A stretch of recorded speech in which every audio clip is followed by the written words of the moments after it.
Bum, bum, bum, bum, bum, bum, bum.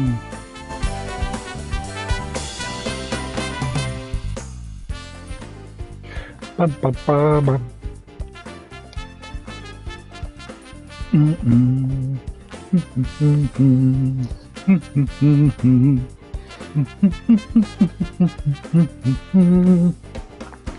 Righty-ho. Hello guys, how's it going? HatCHeTHaZ here, welcome back to the channel. So yes, we are going to continue with Crocopedia for Croc Remastered. We did finish the game yesterday, but I wanted to check out all this bonus goodies. So yes, we're going to continue with these interviews and whatnot. That's the last one we came to, so... Living Tombstone into his gaming band. Has grown to be included in major video titles and Universal Blumhouse's 2023 hit horror movie Five Nights at Freddy's. Ooh! A splat! Hi, we're the Living Tombstone. I'm Yoav. Hi. Yoav Landau. I started the Living Tombstone in 2011 with the intent of combining music production with being part of internet culture and fandoms. And I am Sam Haft. I'm the other half of the Living Tombstone, and together we make a fine team. Yay! So the reason that TLT makes so much content in gaming is because that's the culture that we belong to ourselves. Yeah. A lot of it comes from the aspect that Croc, like many nostalgia games from the past, like internet culture likes to like communicate with itself on things that we all grew up with, because that's kind of what's happening on the internet, is that we all share things that like we feel like we're personally engaged with things that we really care about, but because of the internet it's like, oh, I wasn't the only one who really liked about this by myself, you know, playing on the TV by myself when you know, my mom was in the kitchen and I was like playing PlayStation, playing Croc. So it's like it's much more common than you think, and I think because of it, that's like what we are very much about when it comes to how we go about making music. Is that it's really just about how common it is versus thinking that it's something in solitude you do. Absolutely. The internet is a place where anything you've ever liked, you can find a community of people who also care about it. Yeah, exactly. When it comes to what we do in internet culture and Croc, I think it really just has to do with how shared nostalgia is for a lot of people. And I think more beyond the just shared nostalgia, I think it's the fact that the game itself was something that, like, for example, for me, it's like I grew up with the series, with the franchise, like just really enjoying I think it's the fact that the main theme of it, like you start the game and it's like, oh my god, the theme is so good. And I know it sounds like, you know, me going like, oh, I love the theme, and I just happened to remix it. But in reality, I did, you know, grow up with how the game just entices you, with how it presents itself as a very cheerful game, and then when you start playing it, you hear the characters talking. It's like very like cheapy, kind of like talking to each other, and then the characters are so endearing. Like the characters that Croc tends to interact with all have like their small little personalities, and so it doesn't feel necessarily like a tutorial. It feels like there's like an island of creatures that Croc interacts with, and they're like, you know, you can jump on this thing, and by the way, I'm the king, and it's like very adorable. It almost feels like these aren't just you know, post-it notes or something that tells you how to jump. It's a shared experience that we all have by ourselves, but we've all had those experiences on our own. And when it comes to Croc, I mean, it was so genre-defying as a platformer at the time, and it really... It was. I mean, I think the first time I played Croc was on one of those PlayStation Magazine demo discs, and I just remember thinking like, oh, this doesn't feel like other games I've played before. So the remix of the theme came to be literally because of how, given how I remember having a very immediate reaction as a kid to hearing it for the first time when I played the game. I remember how, because there's something that's hard to kind of quantify in this day and age because everything's so easily accessible. You can just watch gameplay footage of a game nowadays, and for me it was more like I got the CD, I got the game on PlayStation, and now I'm in the trust of the game that my parents got me, and hopefully it's a game that I like and hopefully it's good, and then you start playing it and it's like the theme catches you immediately. And I'm having a lot of nostalgic reactions to it because it's just very cheerful, but cheerful in a very like endearing, genuine way. It feels like it also captures the because it's like it starts you off like, you know, in a very summer setting. The remix was the only intent of the remix is to see if without you know, because the intent is to definitely modernize it, but I think it's important to still understand what made, without using too many general words like what made the original great, but it's more like if you can enhance it and surprise fans in ways that could make it interesting, then where does it stand now if it was releasing in this day and age, and hopefully giving the same kind of reaction to hopefully people who haven't played Croc before, to basically be like this feels just as like grabbing in terms of like where is it gonna take you as at least as an atmosphere, as a theme. So there's more new elements added to it, more stuff that's like more common in like modern electronic music genres that exist these days, without like taking away from why this was nice, that it was simple and cool in the way that it has been done. So so hopefully with how I went about it, it doesn't take away from what or the original fans wanted. Because nostalgia is such a strong thing, it's really difficult to, you know, appease people who grew up with it and now they're back to it and they hear like a new version of it. Is that you don't want to take away from what they love from the original, and hopefully I've done a good job. But again, I am like the nostalgic fans of the game. I want this to be something that people get to discover again or discover for the first time and love what the remix stands for as a theme. And I think part of your intent in the remix too is recapturing that feeling that we don't have a lot anymore now that culture is so immediately on demand, which is that feeling that any gamer has had who's played older games, is sitting on a title screen and just staying on it and listening to the music over and over and over again, because there's no other way to do that. There is no YouTube I've done at the that. time. There was no I've done that. Spotify at the time. And just being able to vibe out to this track, because on the one screen that would allow you to do that. Mm-hmm. With nostalgia, Same with with like Final Fantasy. parts of Croc that did feel really interesting in terms of how it engaged with Croc, you. obviously. So, for example, I remember really liking the cave levels because of how rarely does a game know how to Metal Gear Solid as well. make you feel so like this kind of like sense of wonder with how it accomplishes different stuff, like the fact that the reverb of the PlayStation did a really good job of making the cave feel like a cave that you get to explore in, and then you have like the fog. Hey up, Kazim! The you know, Boy. like the PlayStation can render some distance, so it says okay, now there's a fog in there. So all these different elements. How you doing, boy? These kind of levels make you really feel like you're there despite the limitations of what it was and how it came to be. So I think like in terms of modernizing stuff, it's like the game already had really good foundations, and now you just get to show people that the fundamentals themselves don't need to change. What it needs to, what can change now is a modern game is the graphics, the sound, the way the game like plays in some capacity. Yeah, not doing too bad, thank you. More accessibility Thank some you. respect.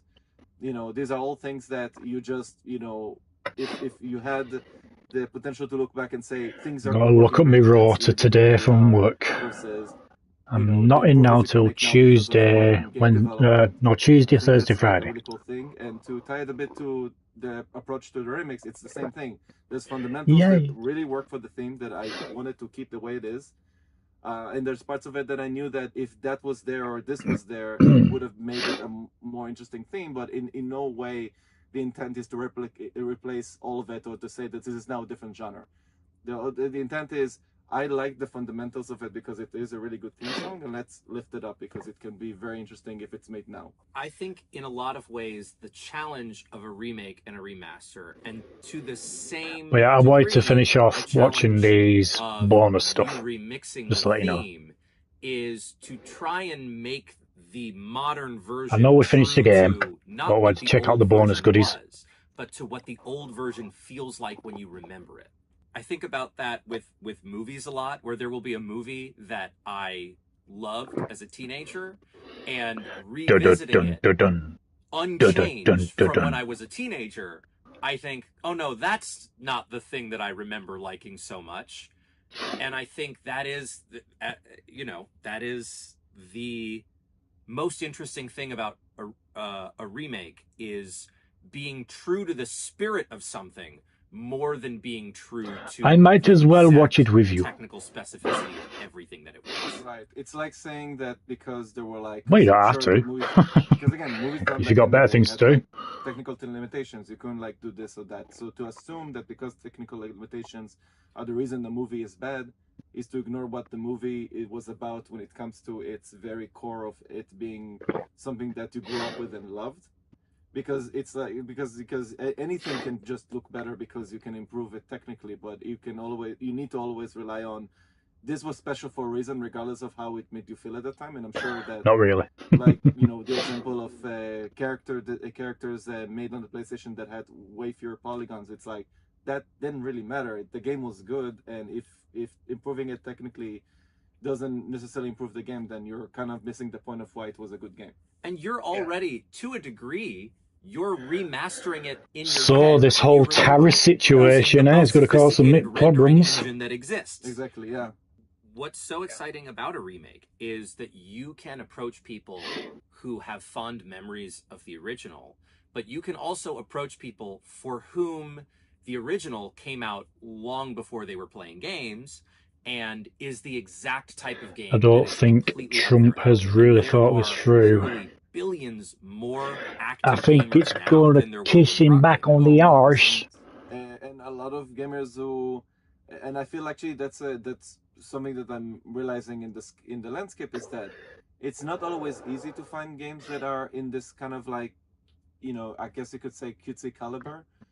Because it's not often Switch 2 go up to 600 to produce these days, and I think this has to do with the factor of nostalgia and the PlayStation games, like having less to work with and imagine stuff around it. Well, Frig knows what the PS6 is going to be then, huh? 8 years old, I guess, and so the fact that I know as someone who especially if it's my current age going to be a digital-only console, can you imagine the price of it? There is something legitimately fun with how the mechanics work and the way it still feels like, even though then having to probably purchase the disc drive separately as well. And act this way because of it, because people are always trying to make themselves like, different in that space. I feel like this existing still now would. So it could be up to like this is still new because of how 800, 900 quid altogether. Exact way because of the character design, gameplay, the and that's without any games with it. I think there's a lot of aspects to it that are just, it could never be properly replicated because you can never, again, you cannot just copy it. I tell you, all these greedy publishers are like that now, aren't they? Are a lot more densely featured and have a very different standard of UI and UX and graphics. Great game design is timeless. In the end of the day, it's really cool to be involved in something that's, given how I grew up with this game not knowing what this game was going to be when I grew up with it, because you get the CD and you don't know what's going to happen once you press the power button on the PlayStation, and then the game Welcome starts. to the future. Then, It's gonna the be game shit. slowly Yes, it introduces is. you Na, na, to na. its world, and you start to realize that the game's way of pacing you through. At this what rate, I this might is have and to making you be feel only comfortable streaming and one all the game a month or characters something. in it are very much there to make you feel like you are a fish out of water character. Like Croc is not someone who belongs there inherently, and he slowly gets to be introduced to the world of it, going to different places, collecting gems. So even if it's like a lot of the staples of like what platformers are usually, the fact that the game just knew how to make you feel like like a fish out of water character. Like you're much like the player, like just inserted the CD and start to play it. The player and Croc It are might have to come to, basically yeah, it might have to, yeah. starting from square one. You have no idea where you are, But let yeah, alone why are 80 you quid to in 90 terms of quid. stepping over things and collecting gems. But that doesn't matter. Like the idea is that you're not left out as a player. And to it'll feel probably like be the you're in same this world for the size first time, like Croc is. card as a Switch 1 game. And they are tiny. So you're spending like 90 quid just for that.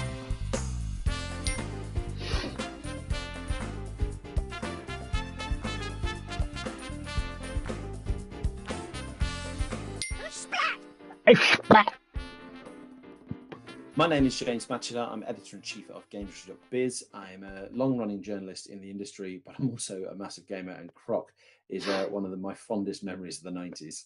My first impressions of Croc were, I remember playing around my cousin's house. This was very kind of Cyberpunk is still around the time 70. that PlayStation and Nintendo 64 Yeah, just they've came out. I mixed don't and believe I matched had a certain Nintendo games, 64 haven't at the they? time. I think Like I the was still Mario is got to be Nintendo. 80, 90. So the whole world of Like like kind of Donkey early Kong 3D is games like was new to me, and it was just kind of mind-blowing 70 or something like that. And to go from kind of your typical side-scrolling Mario games, Well, I think the to a thing 3D that's platformer like Croc, pissing people off as well is like the my Nintendo first Switch game I versions played was just a for the whole nother Switch step 2. up in terms of what games could be. Like the It felt like a whole new level upgrades, so of to speak, what are going to video be gaming could be, and I just absolutely at the adored it. highest There price. It's was like, what the so fuck? much to enjoy in the way the game played, the character, the music, the levels, the layout, everything. Even right, I mean, down that to sort of the thing should be puns free. in the level names. And I remember just spending hours, days with my cousins, just working through Croc 1 together, like taking it in turns and just absolutely loving it. When I first played, Well, I think Nintendo shot themselves in the foot with this.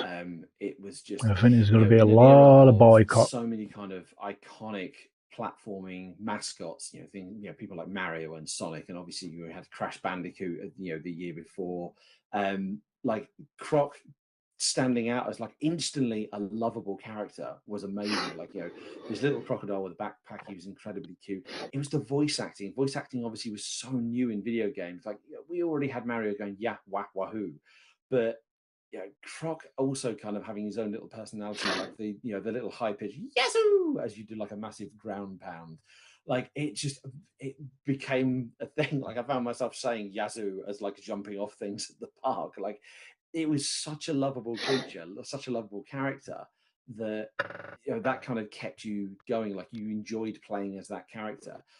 And it kind of served as the gateway to the rest of the game's cuteness, like collecting the little gobbos that are hidden around the different levels. Like you wanted to collect them, you wanted to rescue all of them because they're so sweet and vulnerable. Especially like finding the hidden coloured gems across the hidden throughout the level, and then you find one that's in a cage through the secret door at the end. Like you started to feel motivated to do this. That was like my first impressions, but then like I think as I've grown older and I've looked at video games, Just trying to see what that box is on the top there in the corner on his shelf.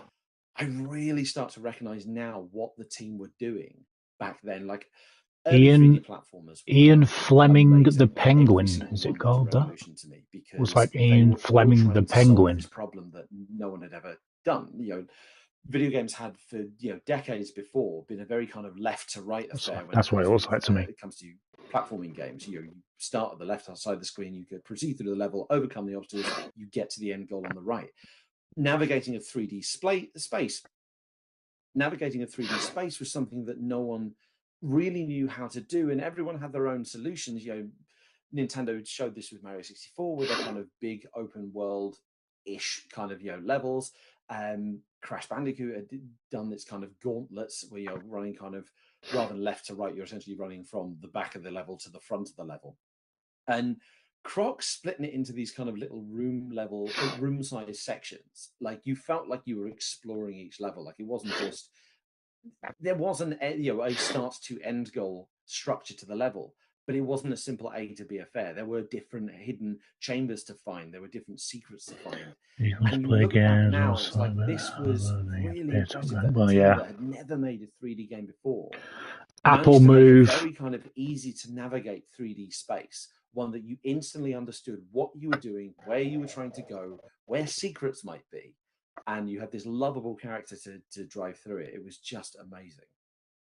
The level puns gave the game a personality, like even just as much as Croc did. Like it wasn't just grass stage level 1 or volcano stage level 3. It was shouting lava, lava, lava, which is obviously a pun on the song of the time. Shouting lava, lava, It lava. was brilliant. Like he encouraged you to open the next level. It was like, I wonder what they call the next one.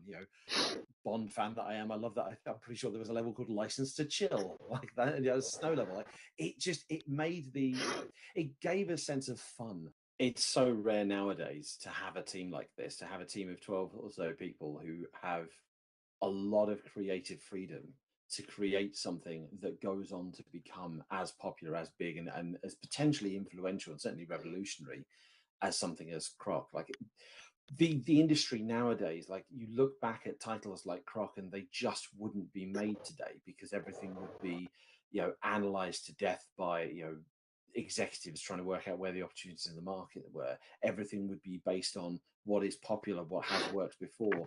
This was the joy of the 90s developers who were trying to break new ground in early. Well, the live service isn't working, is it? There was no kind of rule book. There were no established hits. They were free to make their own choices, free to make their own rules, free to make their own rules and lay the groundwork for what would come afterwards. And it must have been such an amazing and like privileged time to be making games back then, because you sure as heck wouldn't get that freedom now. Croc is one of those games where there's a real, very true, almost like a spread out community around it. Like I wrote this article about the making of Croc, and when it was published, I jokingly put on Twitter like now time to campaign for a remaster, and it was one of those games that how many more of these left? I don't know, to be honest. I'll have to have a look once I've a lot of the conversation around seeing this one. Most seminal like influential titles, 90s tends to come around like the typical ones, Mario 64, Crash Bandicoot, Spyro, Banjo-Kazooie, like certainly in platforming terms, and then others in other genres. And Croc is one that kind of doesn't get as much attention as it deserves, which is a large part of why I wanted to write that article. When I announced on Twitter, we want Croc 2 remastered, please. The amount of people replying, "Oh, I loved that game, absolutely, I'd love to see a remaster, etc." I kind of felt like I'm not alone. I'm not the only one who remembers how good this game was. I'm not the only one who wants more. It beggars belief that Croc hasn't had a remaster before now, at least kind of attention. Like I say, like the nostalgia for the 90s has been going on so long. We've seen how well things like the Crash Bandicoot remakes and the Spyro remakes have performed. I mean, blimey, even Gex, the Gecko, is getting remakes, and those kind of are notoriously not great games. And it's heartbreaking to see all these things that are getting remakes and not see Croc. So like to finally know that there is another, there is a Croc remaster in the works.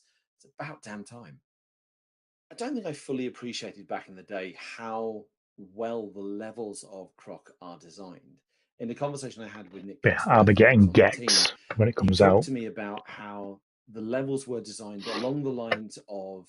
I never played the first one, which was a 2D one. Where you can take any. But I remember playing the 3D ones. What it is you are supposed to be doing in that space. In any given moment of any level, you know what you're meant to do. Hello, Daniel. Welcome back, my friend. Hope you are well. Structure. And in any given situation, you know where you're meant to be heading.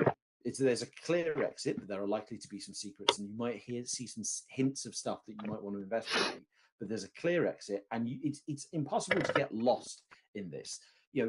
Other 3D platformers where they were trying to do the kind of the more open structure. certainly on the N64 with things like Super Mario 64 and Banjo-Kazooie, because they have the capability of doing these large seamless levels, certainly large for the time.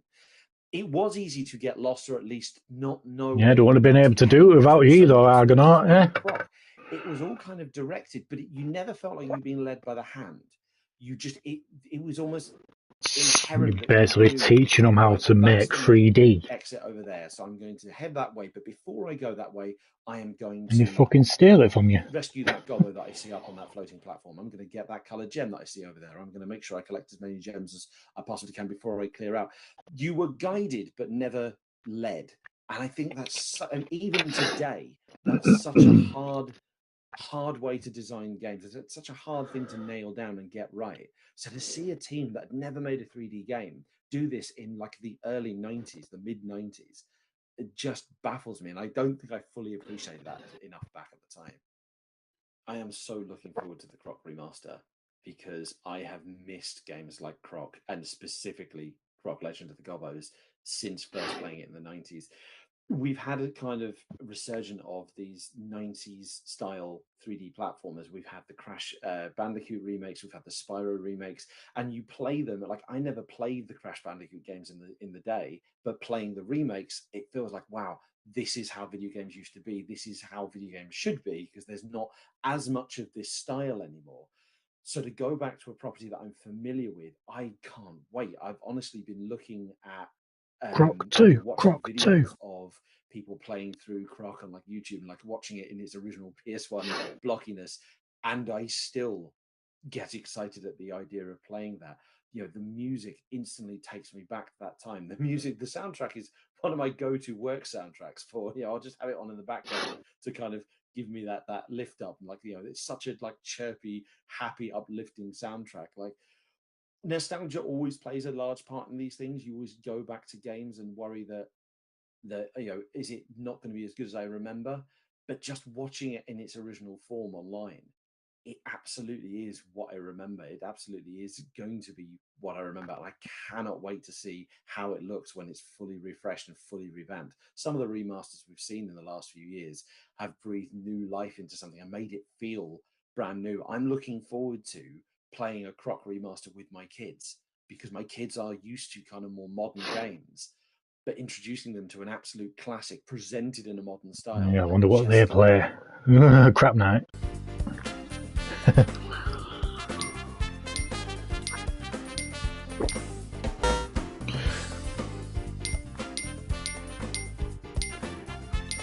We've got 5 more people.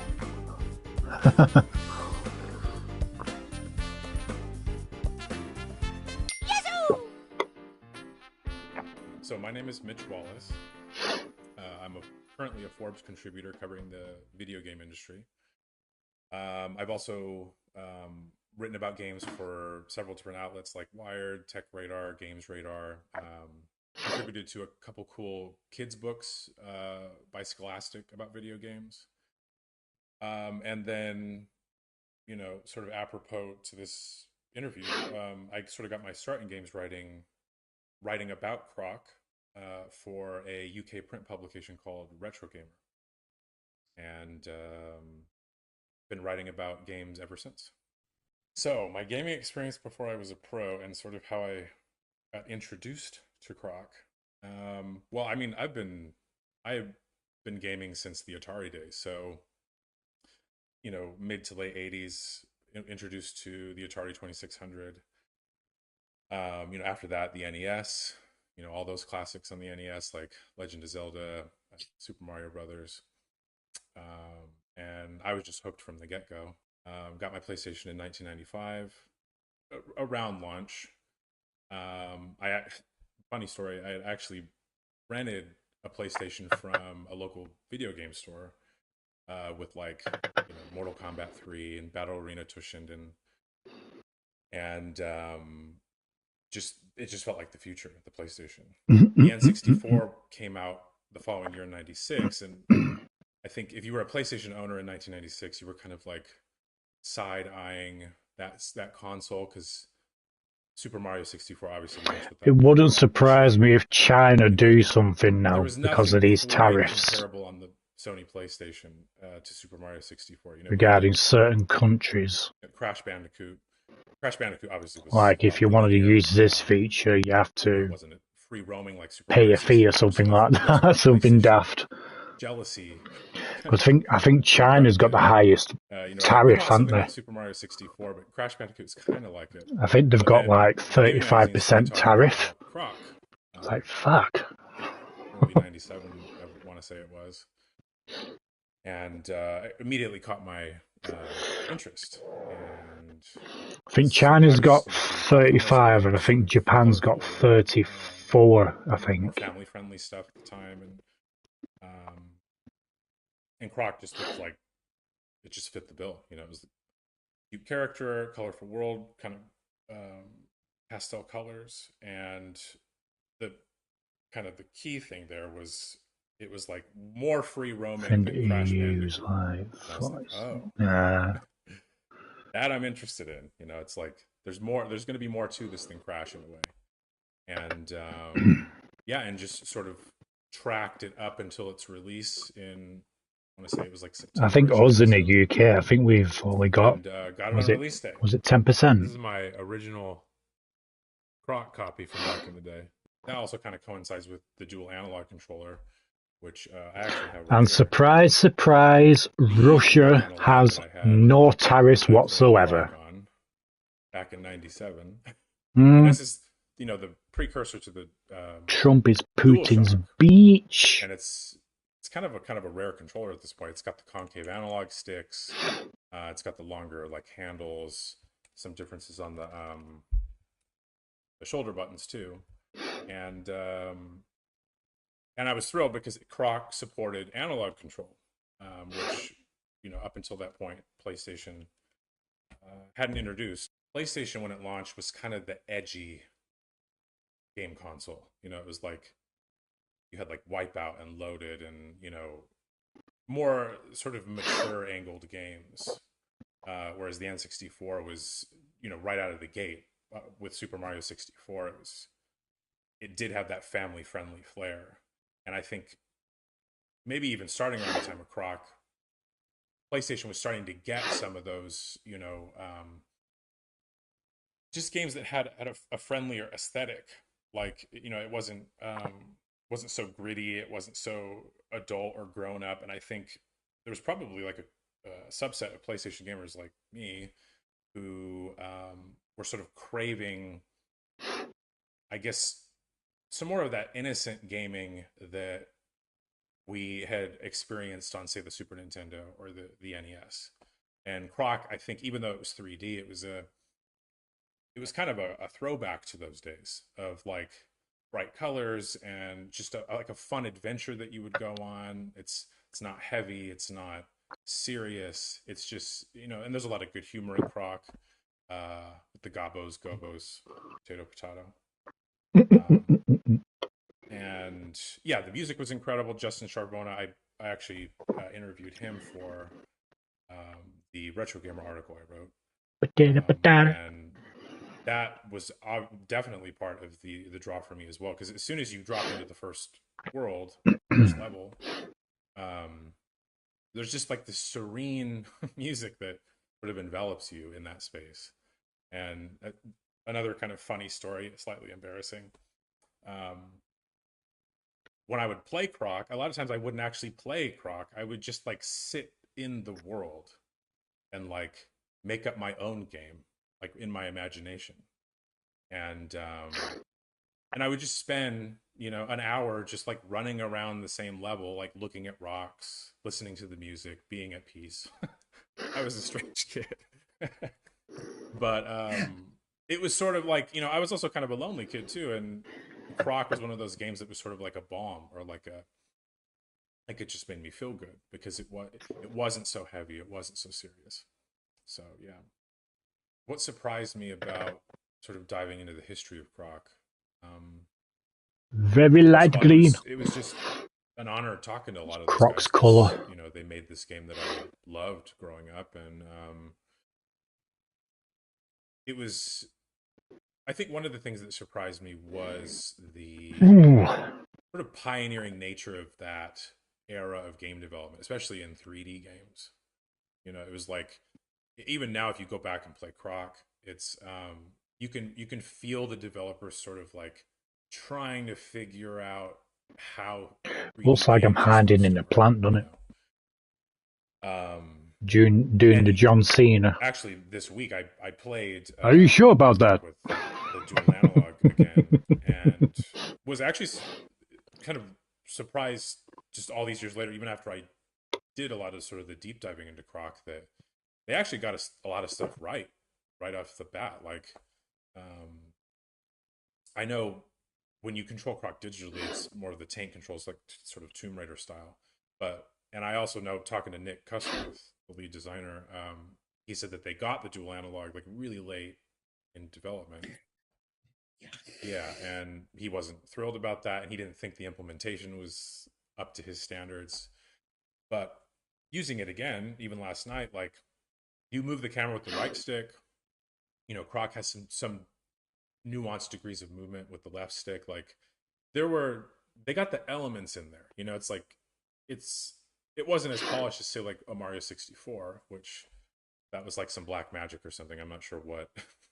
Yeah, so that was surprising. Just, you know, that they did get so much right start out of the gate, having to figure stuff out themselves. You know, there weren't examples to look at. You know, it's like, I think back to more PlayStation history, it's like,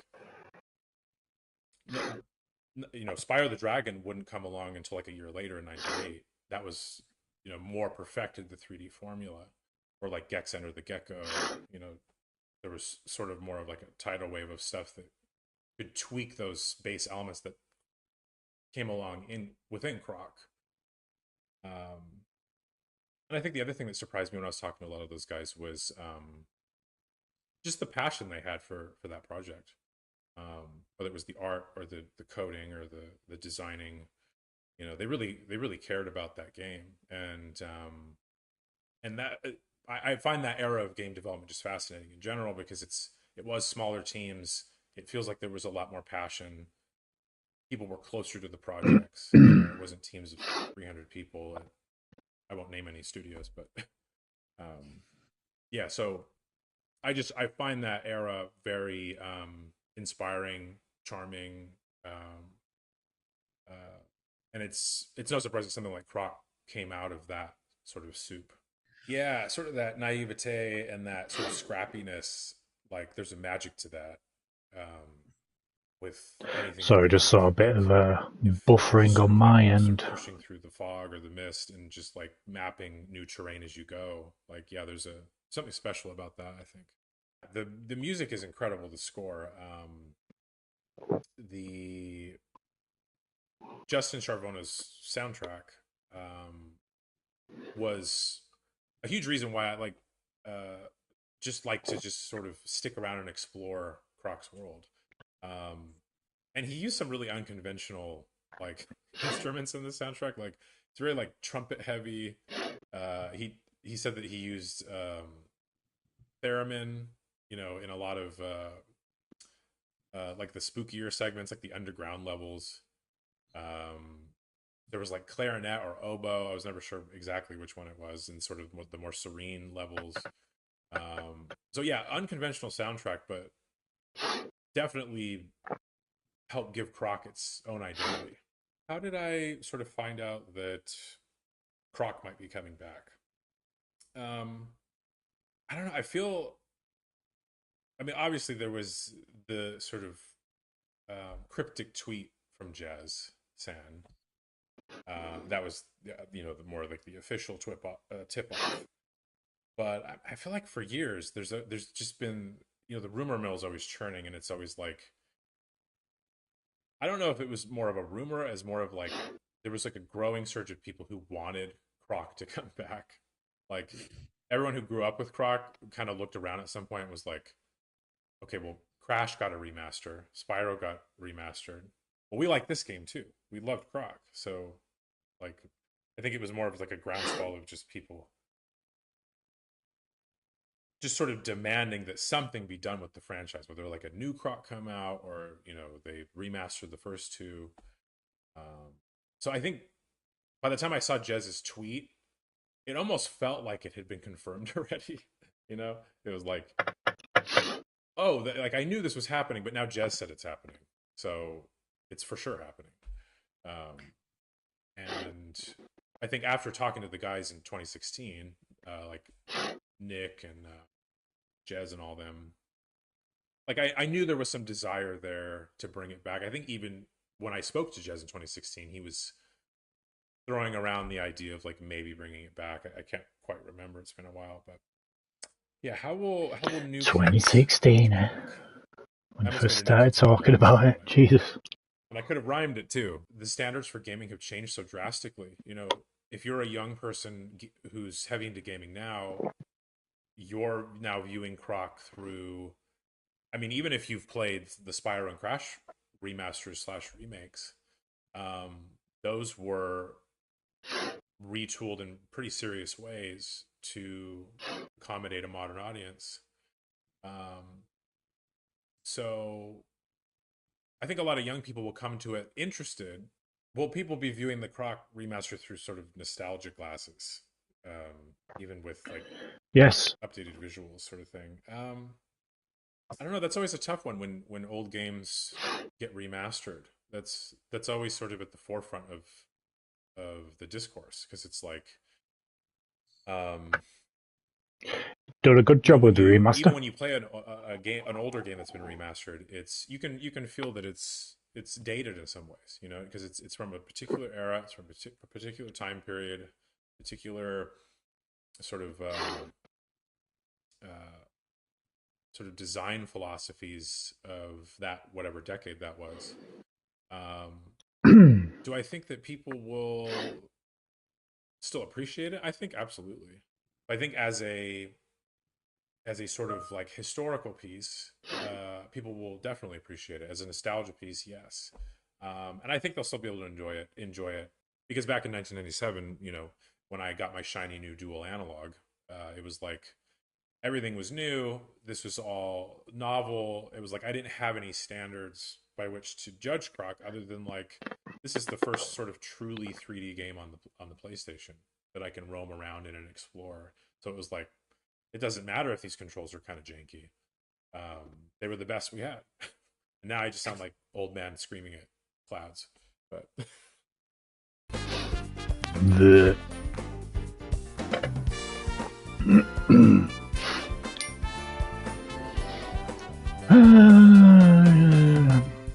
Push square.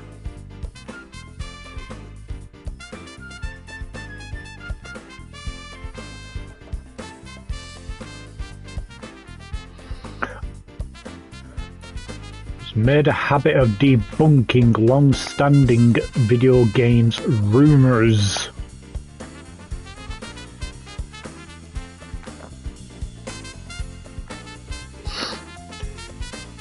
Well, yeah, they should have. I splat! So, my name is Jack Yarwood, and I'm a staff writer at Time Extension, which is a retro-focused gaming publication. I became aware of Croc quite early in my gaming kind of life. Like I did grow up with a Super Nintendo and a Genesis, but when I guess I got a PlayStation, I was always on the lookout for that kind of next step of like what would be like the next kind of platformer that I would fall in love with, and Croc was one of those kind of titles that I fell in love with kind of early on in owning a PlayStation, because it was kind of that evolution of things, you know, like Mario and Sonic, but in 3D. Yeah, I feel like Croc was an interesting part, like an interesting moment in 3D gaming, because I guess N64 had Super Mario 64, and Sony had obviously had Crash Bandicoot by the point that Croc had come out. But things like Spyro hadn't come out yet, and there was still that feeling that every team that was working in 3D in gaming sort of had to do it and figure things out by themselves. It wasn't like people, I guess, looking at previous examples of 3D games and like how they would handle specific scenarios, So you get It's all growing these out of his interesting ear. kind of idiosyncrasies between different projects and different 3D platformers from that point. So like with Croc, like the movement is like it's like driving a vehicle. Like you can go backwards and like things like that you don't see in other 3D platformers at the time. Like, you know, a lot of the way that's handled in other games is that, you know, if you want to, you know, go back on yourself in a 3D space, you have to kind of move it like an analog stick, or, you know, move the directional buttons to go in a full circle. Whereas like with Croc, you know, I know it would do my head in that, just having the piece of air in your ear like that. That would be itchy. through kind of Get the off, get it out, experimentation of kind of get through it out, developers get out, having to do it kind of now. work things out themselves, which is something that you don't really you don't really get nowadays, because it's sort of like it is set in stone, kind of these tenets. And I feel like Croc's position in the gaming industry is kind of being one of those pioneers that kind of had to figure out these issues and kind of overcome them. I feel like the character design of Croc was definitely one of the more kind of special elements about it, because I guess there's that whole history there that people kind of allude to with like like Argonaut as a company had obviously been quite heavily involved with Nintendo, and like the origins of this project, whenever people talk about it, it's always in sort of in relation to kind of that Miyamoto connection and kind of showing it to Miyamoto passing on it, and then obviously Fox Interactive getting involved with publishing. And I feel like, and yet Nintendo stole your idea to make Mario 64. What could have happened then, you know, with having to replace, like, you know, in the early drafts, like they mentioned kind of using Nintendo characters, to then go to like an original character, it kind of lives and dies on whether that character is charming, and whether, you know, it's like a character that can carry kind of a mascot platformer. And I feel like Croc definitely does in multiple ways. Like just the design, like, you know, it's a very simple design. You know, it's just kind of like a you know, a big-eyed crocodile, but then adding like a backpack on, and like just the way that, you know, it's animated and the way that the character runs. So you have this kind of elongated kind of like at an angle kind of run, which is it's kind of, it all kind of lends this sense of, you know, this character's on an adventure. And it's something that's like really kind of, I guess when I was younger, it's sort of like endeared me to it, because it felt like, you know, this big kind of adventure and this character's kind of going on it. And well, I think the really interesting thing about Croc is that they did have that relationship with Nintendo, and like they kind of came away from it, and they decided obviously to make this game that was kind of more family friendly kind of platformer. And if you look at kind of how Crash Bandicoot and games like that were kind of advertised, it was kind of like on the edgier side of like the platformer. And I feel like kind of they were kind of the counterpart to something like Rare on like Nintendo hardware, doing kind of Banjo-Kazooie and kind of those kind of games that were kind of like all age games. Croc was definitely, Croc kind of feels like a Nintendo game on a PlayStation system, and obviously, you know, ported to other devices.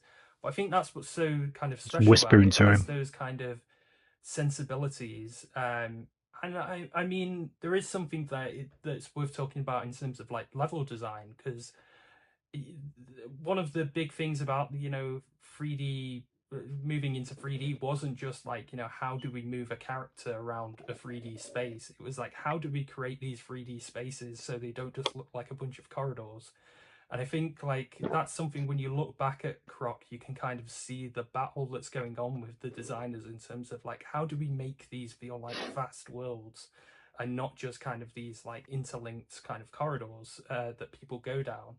And I feel like a lot of that is just down to like the creativity of the team that made it, in terms of, you know, like the kind of the obstacles that they came up with, the move set for Croc.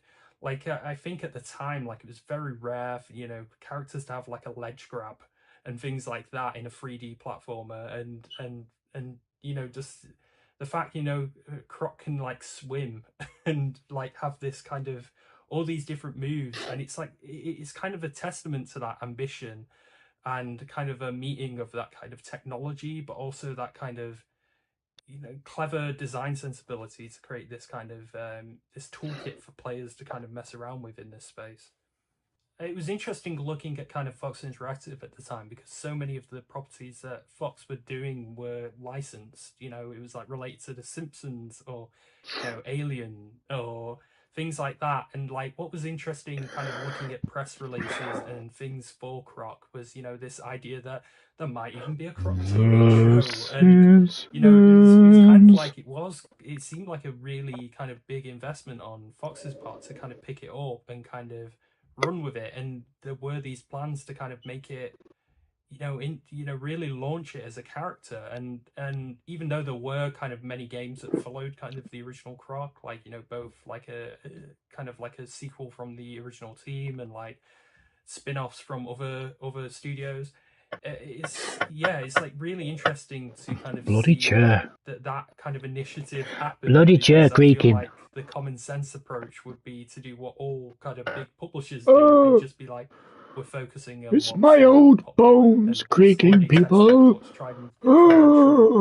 And I feel like, you know, a lot of this story about kind of the making of Croc is going to be about kind of Argonaut and how they are kind of these technical wizards and kind of, you know, design geniuses. But like I also feel like there is some credit, I guess, for Fox as well for kind of, you know, pursuing this when it kind of stands out from the rest of the catalog.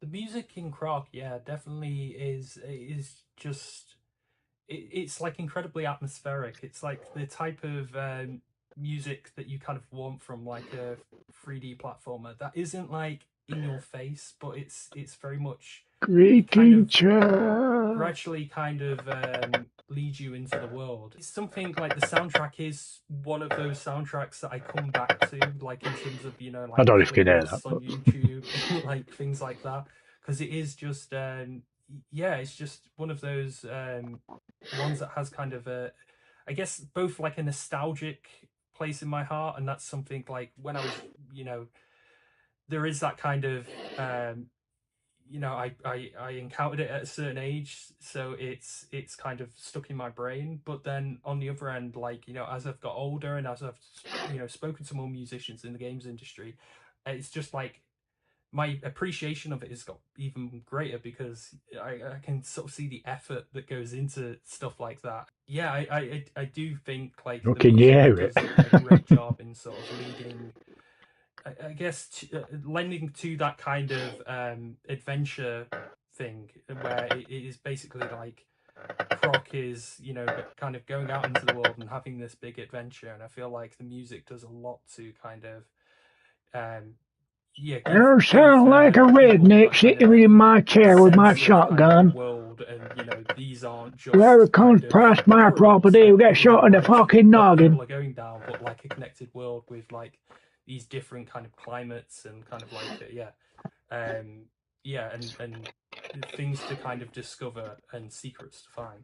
Time Extension, we do cover kind of everything, you know, that happens in the retro space in terms of remasters and remakes and things like that, because they're just becoming more common. I think people have realized that there's kind of not just kind of a commercial incentive in terms of bringing these things back, but there's also kind of that preservation aspect as well, in terms of, you know, making games from the past available again. So we do cover a lot of remasters, remakes, you know, reissues, and please don't ask me to describe. I am a redneck boy, because it's kind of ever shifting. When I heard that you're my cousin, kind of you must be lying through your tooth. Remade or remastered, it kind of made complete sense to me, because it's a game that I feel like a lot of people have a fondness for and would, you know, buy again on that kind of just on that fact. But I feel like it's also because of the point in time in which it came out, it makes complete Probably sense. will do at my old age. To revisit it and kind of sand off those hard edges and, you know, like kind of Sat in a corner. basically do the things that have since become conventions that, you know, the Croc team wouldn't have known about at the time. You know, they were kind of working in the dark, I guess, like when it comes to stuff. So I feel like, you know, I was extremely excited to hear it, that Croc, you know, might be coming back, because, you know, or is coming back, because yeah, it is like, it's like a prime candidate for it, and I feel like there's a lot of Oh, lesser candidates that have already come back, that it feels like it makes sense for Croc to, definitely, yeah. I feel like one of the interesting things about like re-releasing Croc and kind of like revisiting it in a way that, you know, people can switch between kind of old and new in a way, like it's a good kind of opportunity for people to, you know, who may have heard about this game over the years. People now kind of comfy, being expensive, presented with it. People can go back now very who haven't creaky. played it, and, you know, experience that and get an idea of kind of those, you know, what it was like for people back then to play it, but at the same time, you know, benefit from, you know, the hindsight of, you know, this is kind of, Croc was made at a very kind of experimental time for kind of 3D games.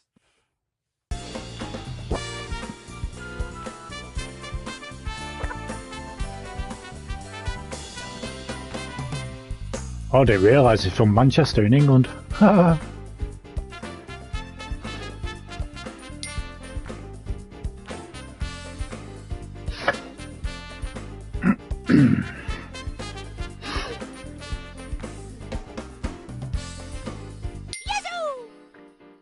Yellow. So I heard about Croc a couple of years ago, heard that it might be available for a remaster. And the issue at the time was that nobody had source code available. So I did a little hunt around the internet and found out about this Croc Definitive Edition that someone had released anonymously, and did a little bit of digging and was able to find them. And it turns out they had found source code some years earlier on the internet. We were able to get hold of that and do some experiments and confirm that we could be able to make a remaster. My role here has been sort of the project lead here at Titanium Studios, and so I'm also the managing director, so I run the team, and but also my background's technical, so I do some of the engineering, but we have some really good engineers on the team here. I'm a lead engineer here at Titanium. I've come onto the Croc project to help with all sorts of things, really. But a lot of the kind of user experience side of things, making the controls feel a little bit more modern, getting some more kind of fluid camera control in there as well. And also helping with some of the graphics, because we wanted to make it look a little shiny and new. I think when we get the source code, the first thing we try and do is figure out what's needed to be able to compile it again. How do we actually get this thing running in some form, maybe even without graphics, just to see if we can run it. I mean, I think also the first thing I do is try and see if we can figure out if it's all there or if there's enough of it there. We don't necessarily need all of the code. We don't need the code for the original platforms necessarily, but we certainly need, you know, the gameplay code and the things that make Croc. Yeah, a lot of the game logic, like the gameplay, is written in a language called, well, I've forgotten it, Argonaut scripting language, I think it is. And yes, it's a very customized system. It should be in a frame, and really. the tools for those are all lost, actually. So we have to sort of do some reverse engineering and sort of convert the binaries for that back into some kind of usable source code in order to be able to modify them. So while we did find source code, it was just to the sort of the final shipping game. So all of the custom tools that Argonaut had built back in the day, we don't have any of those. And we don't have any of the original data, or very little of it.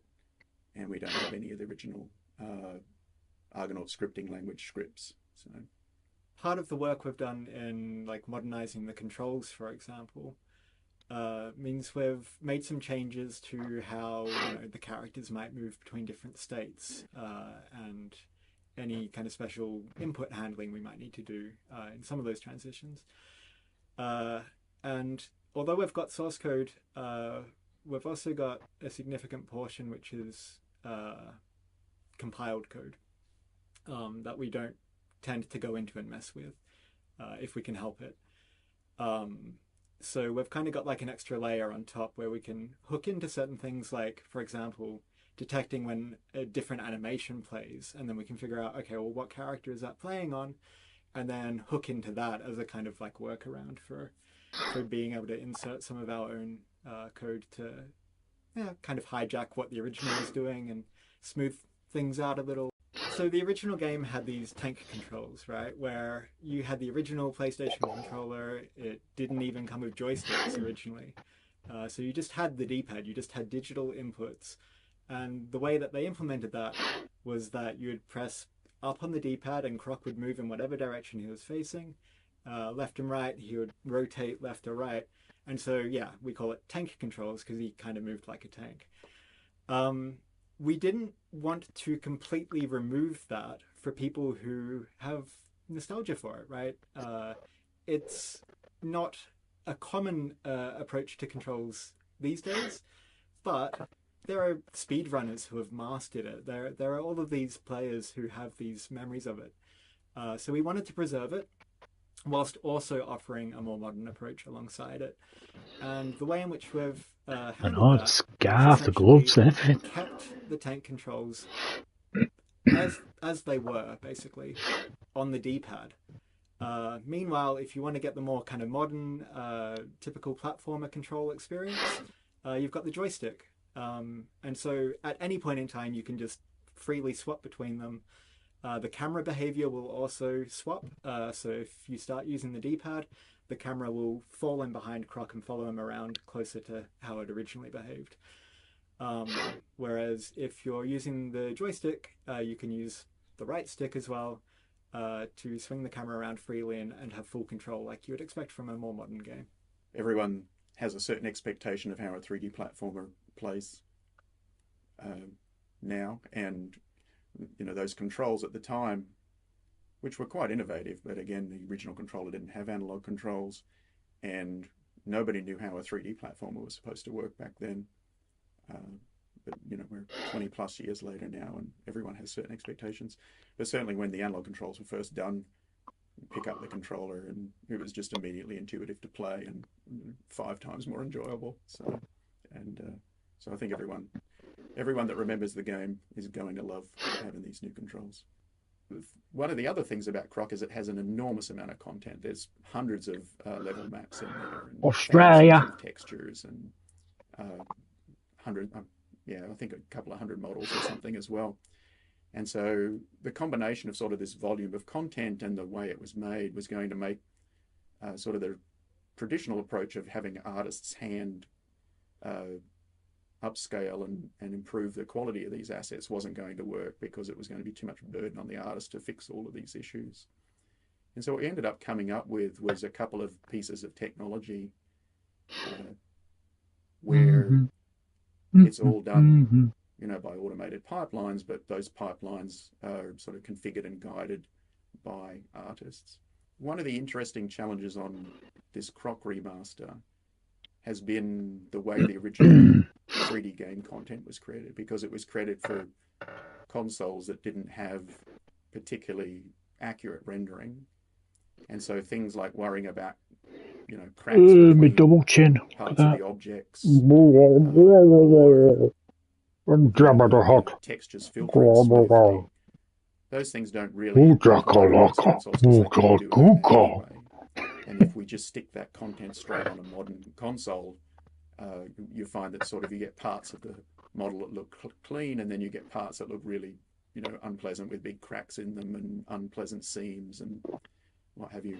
So we have these, these up-resed smooth models in the game now, which came out quite good. And those are all done by a proprietary system we have here at Titanium.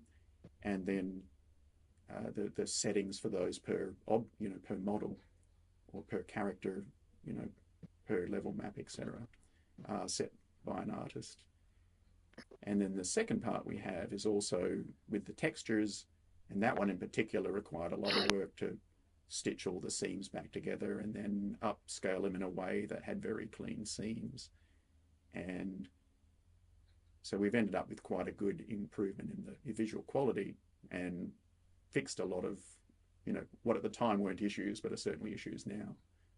And been able to do that in a way where, it wasn't 50 years of art time or anything like that on it. So, yeah. I think we do have our rendering looking more similar to the, the pre-rendered marketing images. And in fact, a lot of the, the subdivision surfaces that were probably used on the, the pre-renders on the poster behind are indeed, used as part of our smoothing technology. So with the music, we ended up having to source the tracks from several different places. And so in some cases, the only complete source was the PlayStation version. And those are at quite high quality, so that works out well anyway. On one case, on a couple of tracks, the PC version had complete full-length tracks that were full quality. But one of the issues with the PC version tracks is that while they were CD audio quality, in order to fit them on the CD or on the original disc, they were actually shortened. And so for the shortened ones, we didn't use those. And then quite late in development, one of the original people involved with the development, Croc, found a box of memorabilia that they had, and one of them was an audio CD that they someone had put together, and they had just assembled a good portion of the tracks, not all of them, but a decent number of the tracks at CD audio quality. And so where we had them, we used those. And in fact, that CD and another earlier, I don't know what to call it, beta, but a much earlier version of the music is available in the in our museum sample section of the game. I think if we're thinking about some unexpected issues that came up, the one thing that surprised me repeatedly was, I guess, the amount of content or the amount of effort that was put into the original game. And so I was sort of constantly surprised by the volume of how many models were created, how many maps were created, actually how much music there was, and that goes across the board in the scripting language scripts, for the character AI. The game was very sophisticated, I think, for the time, and probably had a lot to do with why it was so popular. I have this picture in my head that an old game from '97 is going to be quite simple and done by a small team, and I wouldn't say that was the case with Croc. I think the original team did an amazing job of just creating a very full and complete game that, again, quite surprisingly stands up very well compared to modern titles. So my belief is that the original developers will be quite pleased with what we've got. And because, yes, we've put a lot of effort into trying to make sure that the original character and feeling of the game is preserved and the original look. And we have also put in, the extra modes so that we can, players can adjust the graphic settings to cool feature. Make the game look, more consistent with the original if they prefer the original look of the game.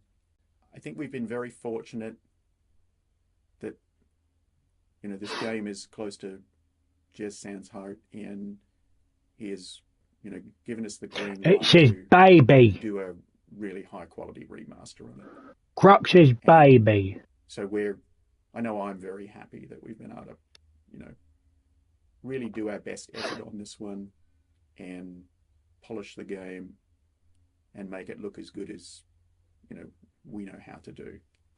And I think everyone that's a fan of the original game is going to be able to see that and appreciate it.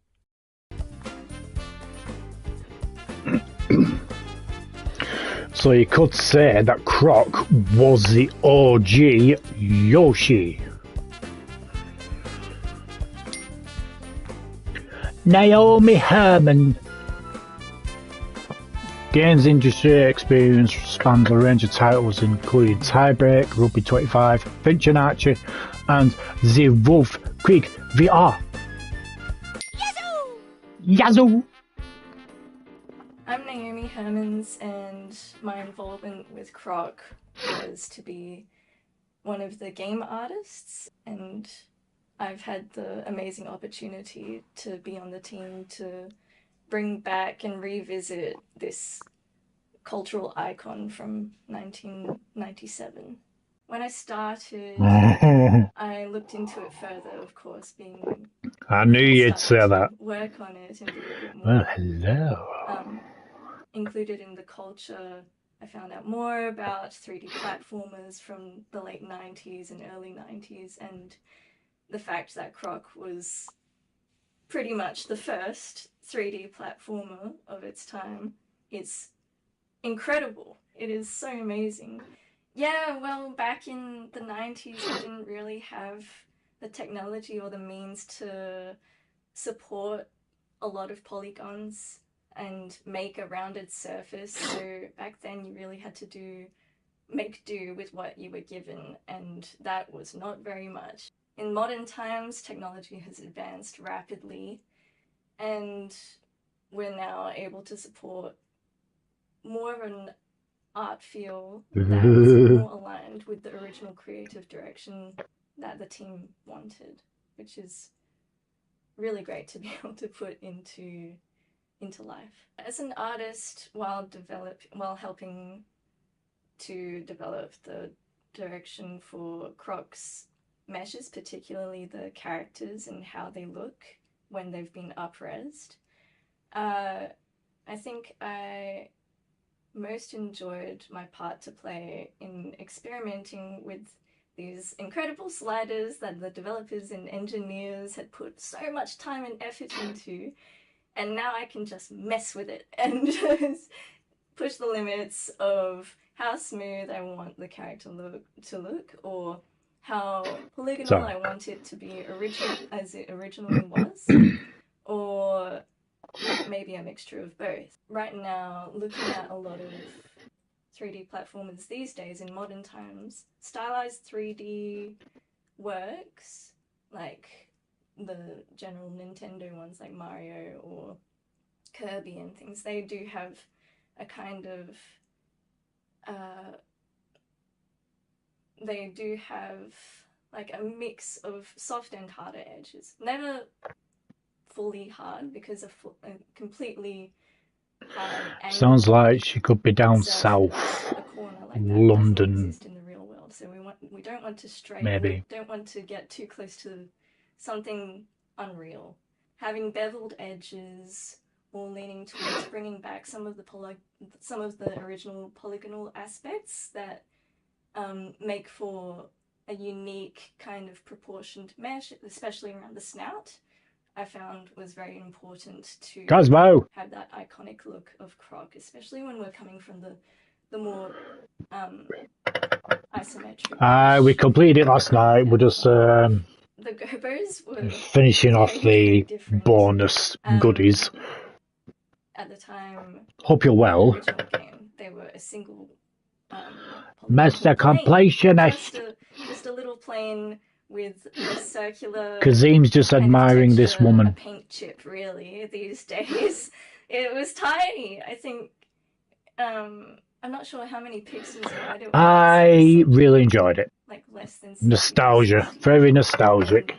It's incredible the amount of detail that you can get out of that, or just the impression. The later levels were kind of challenging, let's say that. Yes, now but we've had they were challenging anyway. Change that up, and I actually hand painted the Gobbos texture, and a classic platformer. AI up-res that because I felt I ended up giving it a 9.5. The up-resing models that it would have been a 10.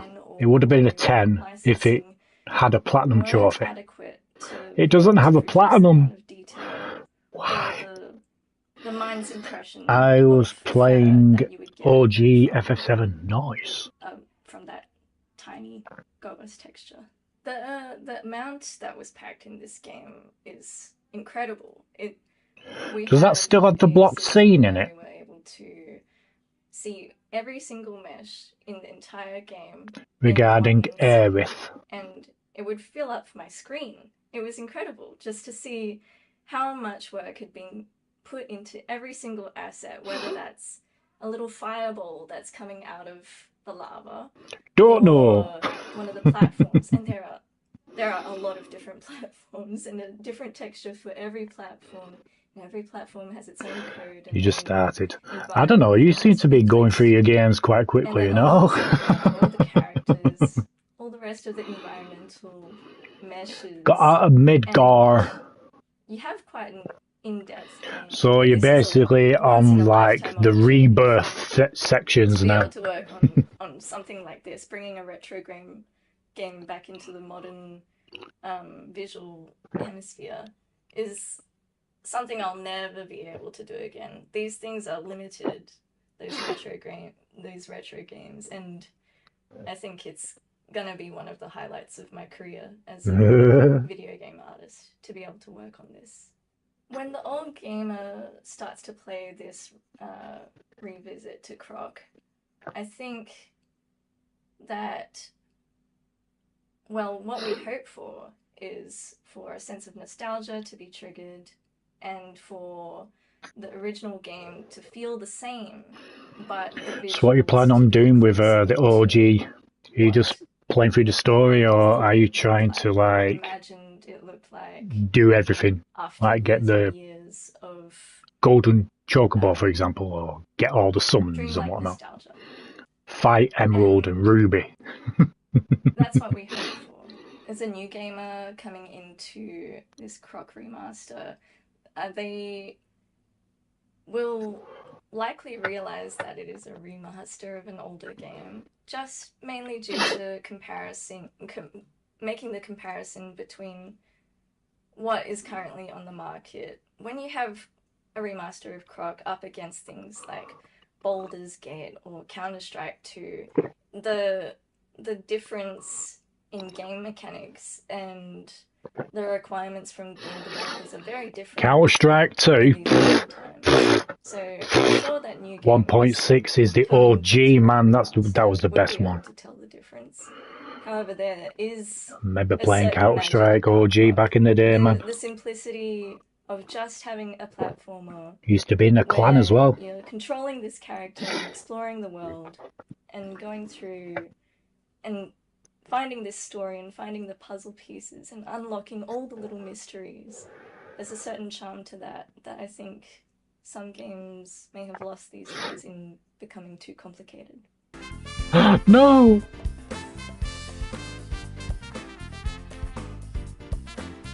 Damn, Kazim's gutted.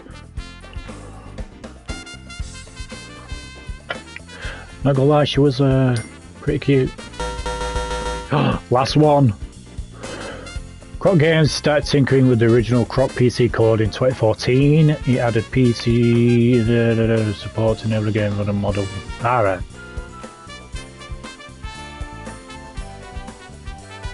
Oh, so this is the one of the Croc Definitive Edition.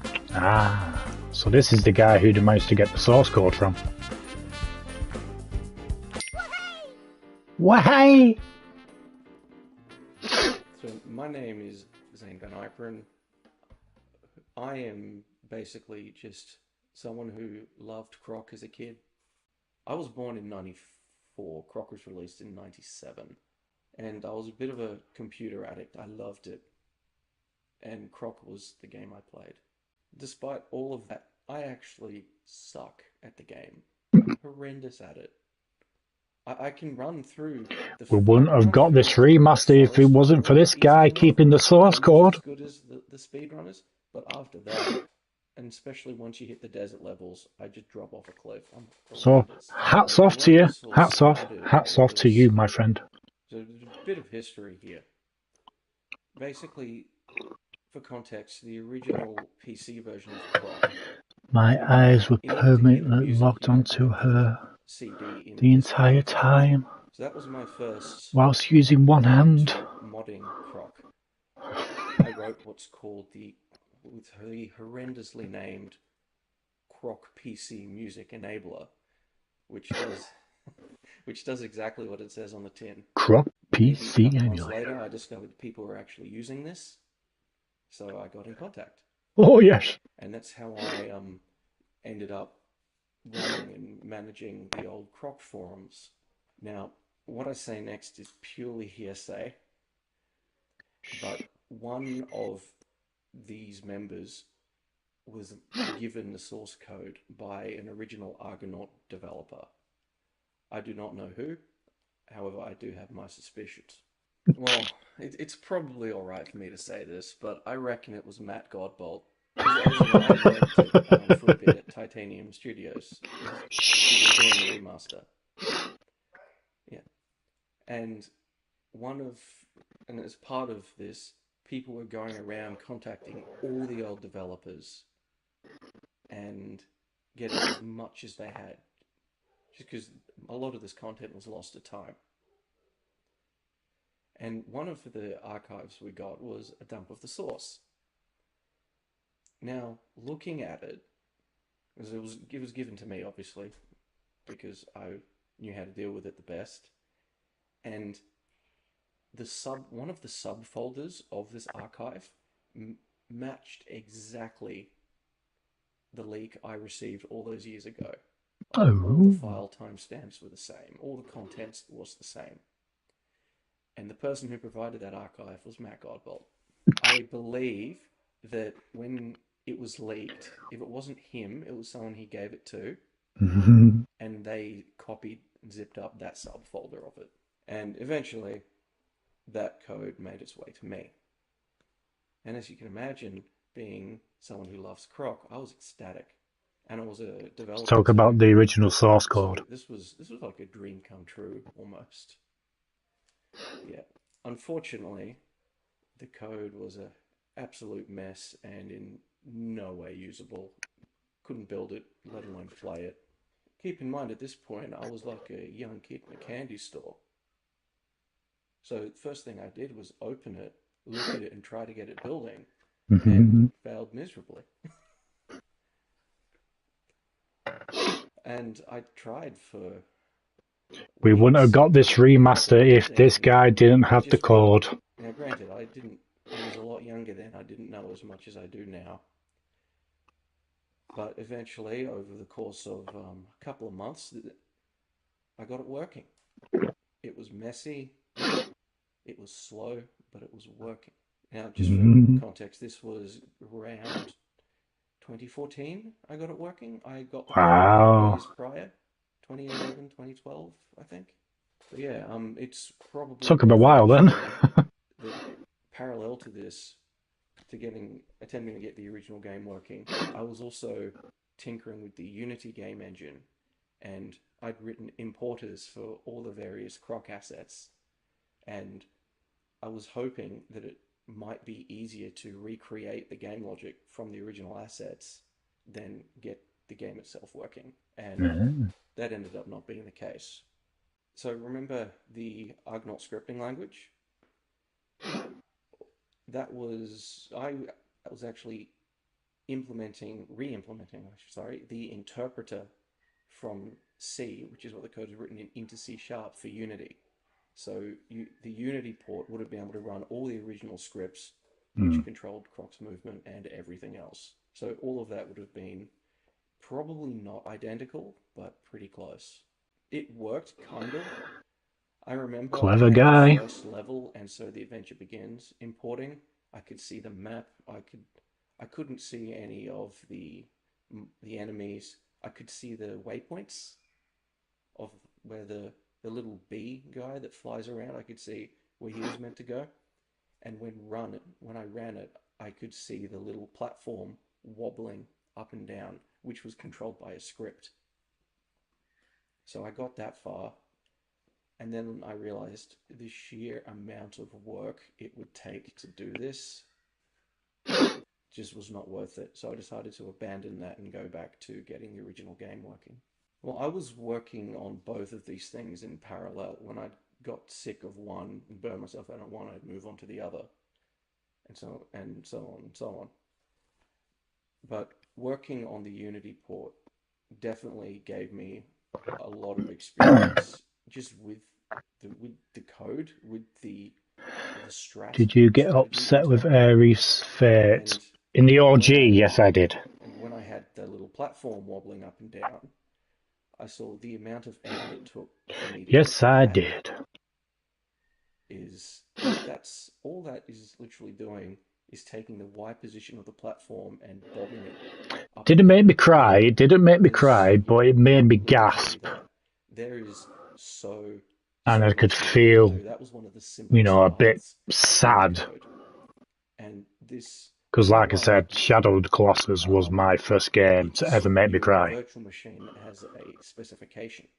All I had was the implementation itself. All I had was the huge mess of switch statements, the big case statement to go off. And yeah, at that point, I realized this isn't feasible, unfortunately.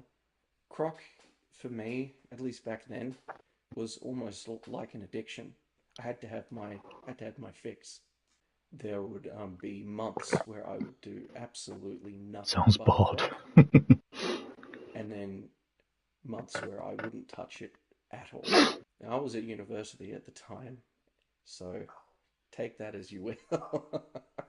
This challenge had defeated me, and I wouldn't let it defeat me again. I guess I always wanted, in the back of my mind, to release it, to do the mini remaster. I did read it, boy. So Croc could Patience, man. But it's a rather impressive project. I would like to have that to my name. So pride was a small part of it. But of course, due to the clandestine nature of it, until now, that really wasn't feasible at all. I was young and extremely paranoid. As far as I knew, Jez was the one who owned the rights to Croc. And all I had was second-hand knowledge from what some of the others had told me. And they said he was made out to be this kind of evil demon creature that would sue anyone who just thought of doing something with Croc. Now, granted, I didn't have much because I was young and stupid, but all it takes is someone like that not liking you, and they can make your life a living hell. You talked about Nintendo, though. So I tried to keep this underground as much as I could. And Take-Two. Enter 2017. At this point, Croc was released in 97, I believe. This is when Definitive Edition, well, what is known as the Definitive Edition, was actually born, when the idea was solidified. I wanted to release this as a so-called 20th Anniversary Edition, which is what Definitive Edition was called originally. However, one of the YouTubers that I sent it to for reviewing didn't like that and called it Definitive Edition, and it kind of stuck. The reaction was not what I was hoping. So most of the people I'd spoken to, most people I'd released it to, were speedrunners. I'm more of Tifa Lockhart. The most active Croc community. And speedrunners, if you've dealt with them before, let's just say they can be very opinionated and critical. I knew from the get-go this would be a pretty thankless task. I didn't realize just how much. And that point just kind of soured me on Croc communities at all. Especially in Rebirth when she's wearing the outfits in Costa del Sol. Just to keep the game as original as possible while being able to run on systems without all the screwing around that you had to do before. You could just click on it and it would open correct volume levels, correct screen resolution, and it would just work.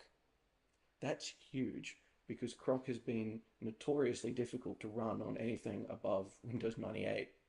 Every now and then I did, and I still do, actually get emails from random people across the globe saying, I like what you've done, thank you.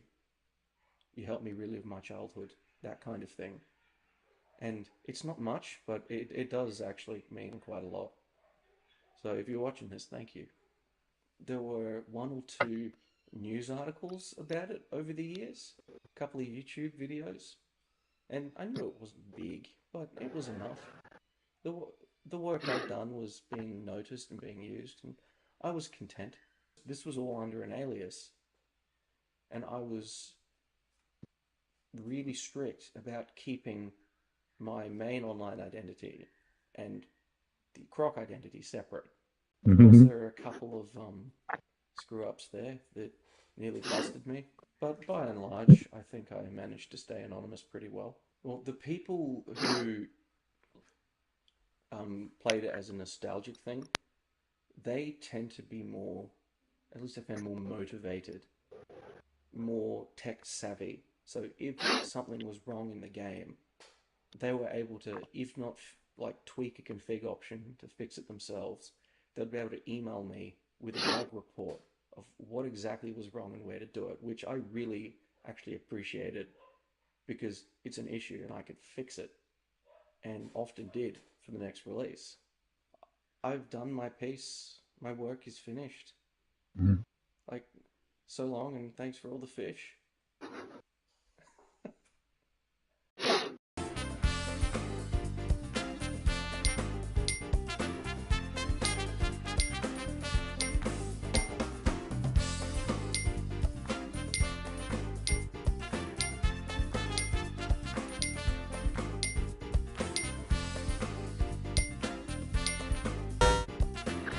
Bing. Game design.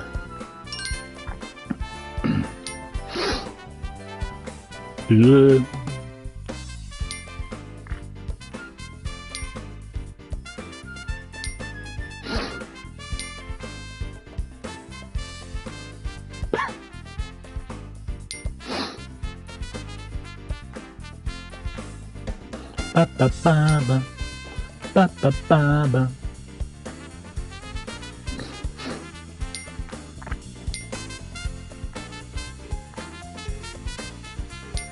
The Cactus King.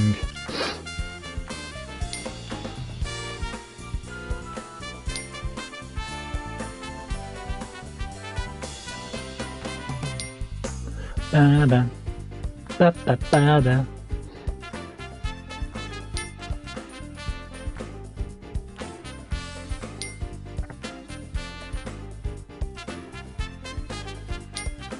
Ba ba ba ba.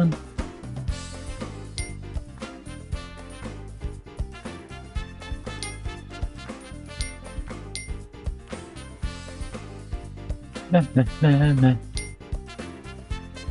Ooga booga.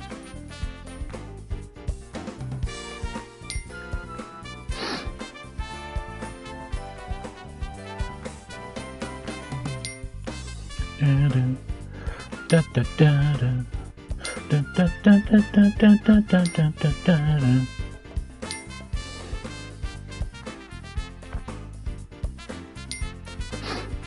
Moo.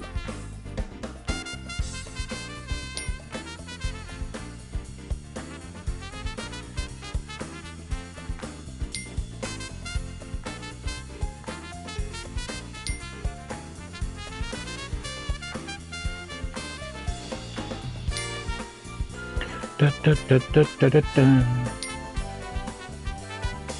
Bum bum bum bum bum. Bum bum. Ba ba ba ba.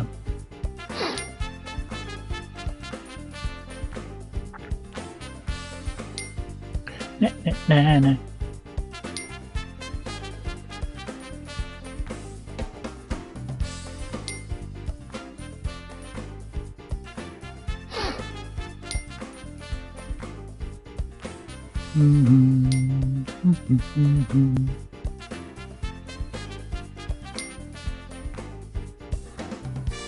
The wheel.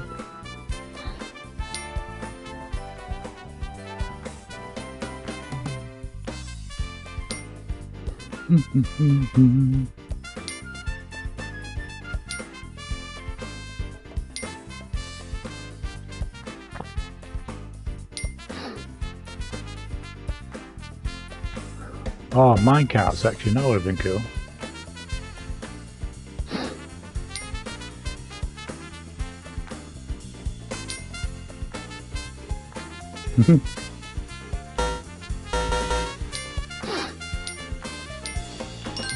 Character sheets.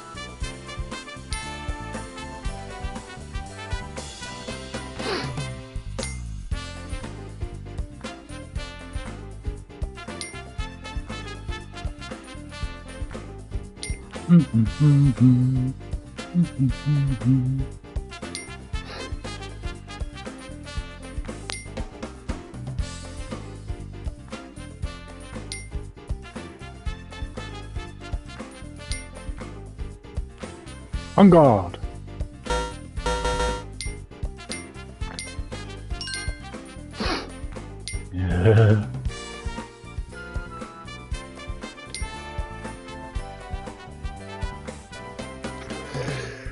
Raccoon, wallaby, tiger, dragon, platypus.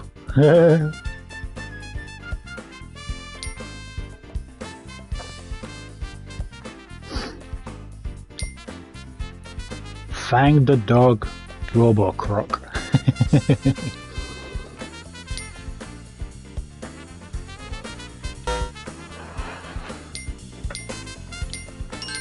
Character animation.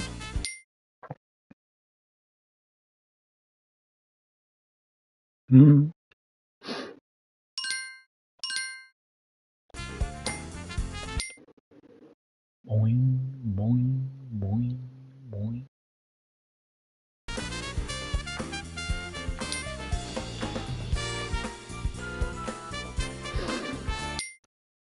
Alternative versions of Croc. Squirrel!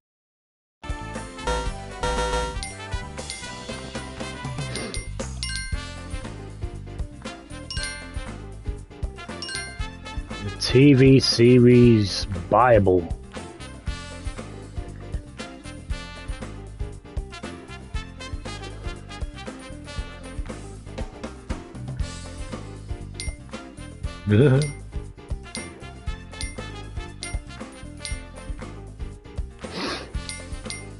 Nowhere.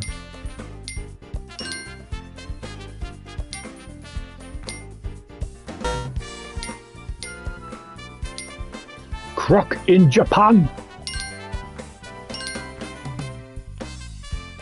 What a guidebook.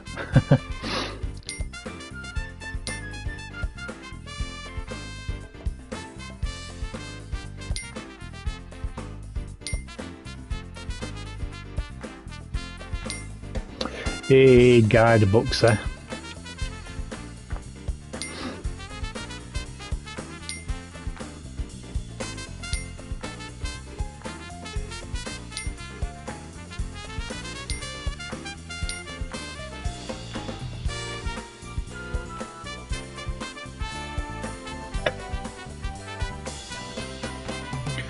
No, there was supposed to be a TV series in the works, but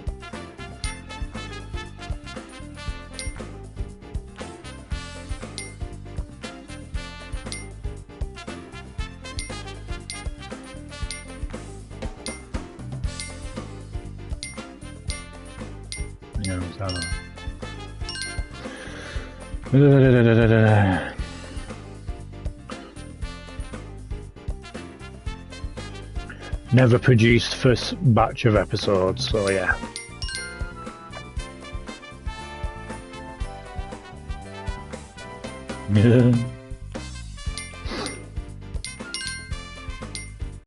TV commercial.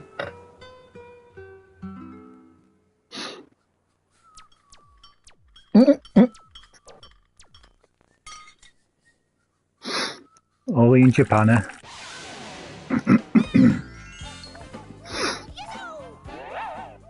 飛んで走って潜って跳ねてやって楽しい見てかわいい 3D アクションクロックパウパウアイランドメディアクエスト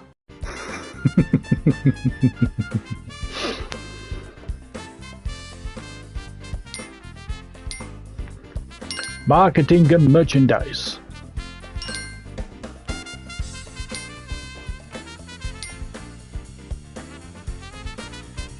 I must have got scrapped.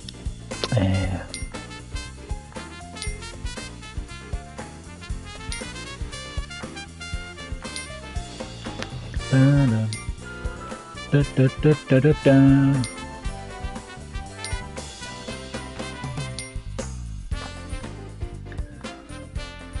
Now that's a hell of a belly button.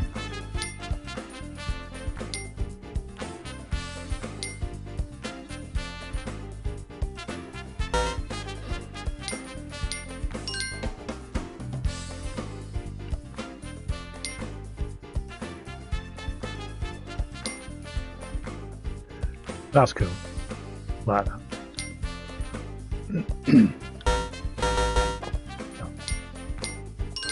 Merchandise! Oh, that's cool.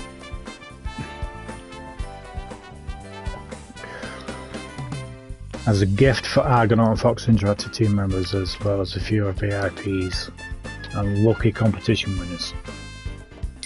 Cool.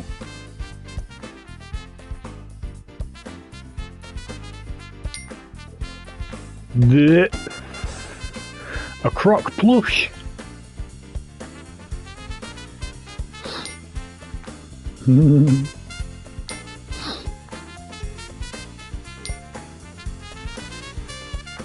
Cool. Only 40 believed to have been manufactured. Now that would be super rare to have.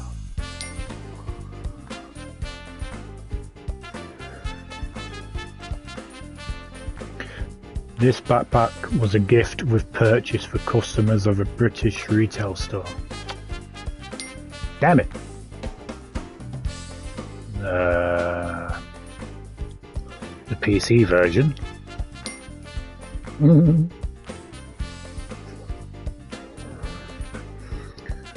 The platinum version of the PlayStation game. Cool. Oh, that's cool. I'd have that. I'd have that.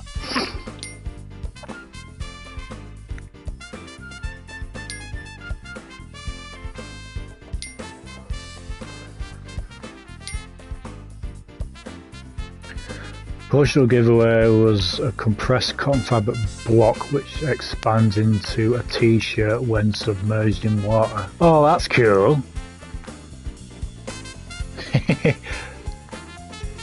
That's cool. That's cool. The ticket for the Croc launch party at the European Computer Trade Show. Ah, we saw that box on one of the interviews.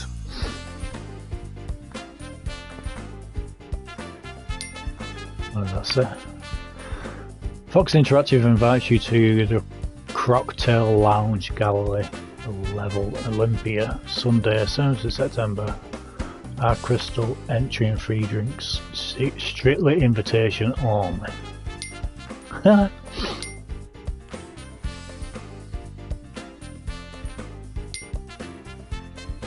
No way. Very own crystal in it. That's cool.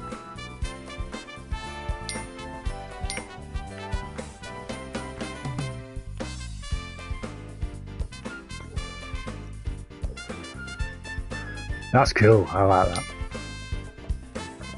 A 4 foot tall plush. Nice. There, the cups.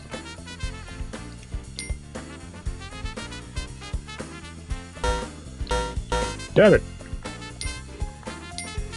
Croc Media. Games Master. Bloody hell. I remember watching that. Games Master.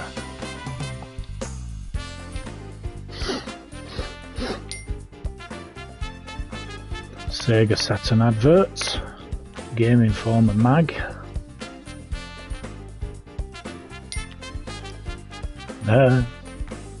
Jesus. That takes me back.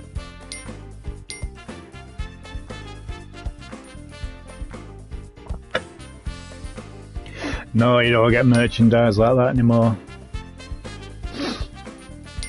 Lara Croft. Boobies.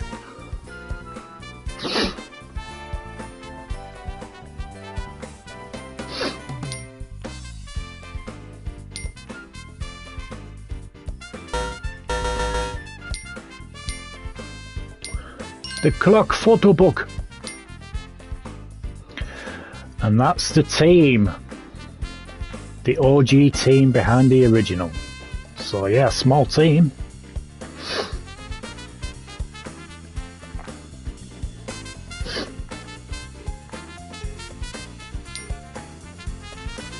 Oh, hello.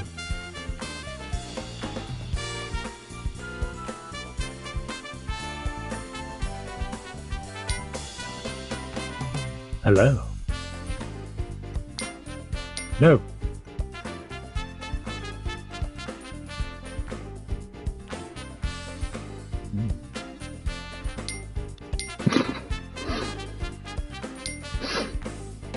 Ah, cool. A croc balloon. Ah, croc cake. Nice. Nice. That would be cool to have.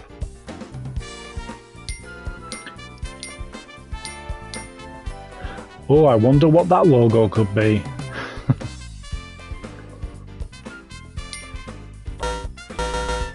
Oh. Soundtrack.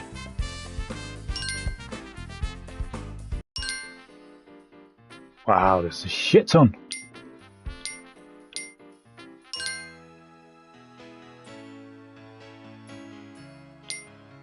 And a bloody soundtrack, I know, that's cool. Down the cave!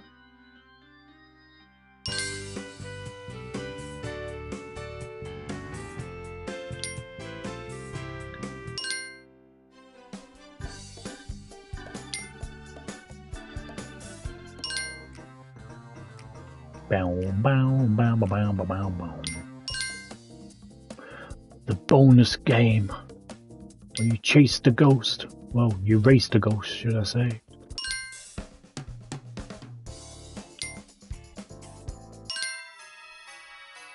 Christmas!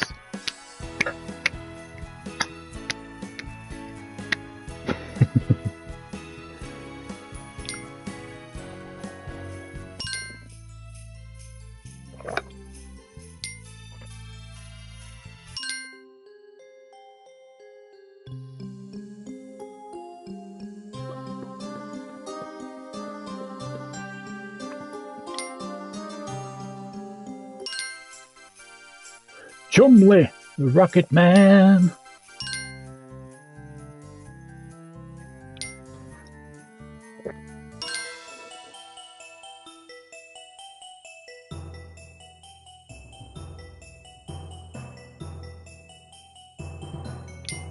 I try. Keep you guys entertained as best I can.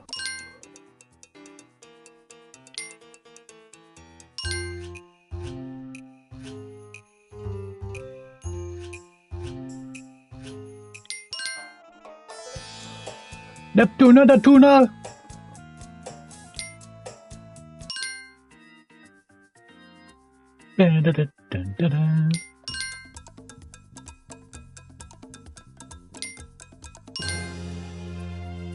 Cactus Jack!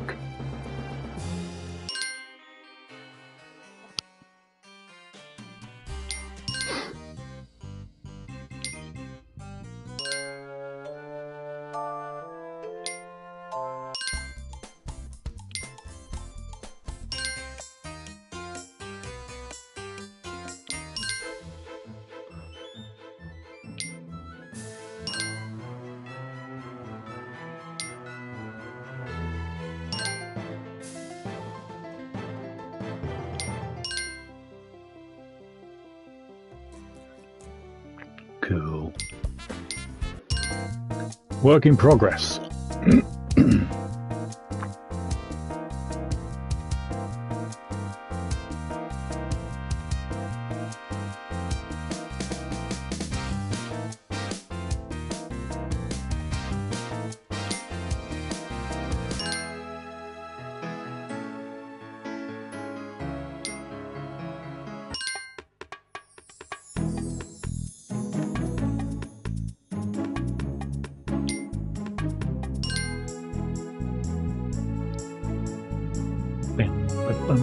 Bum, bum, bum, bum.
Ah.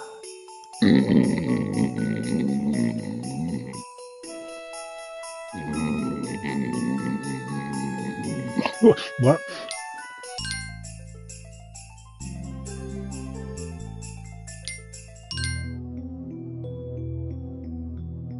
Ooh, this sounds a bit eerie, doesn't it?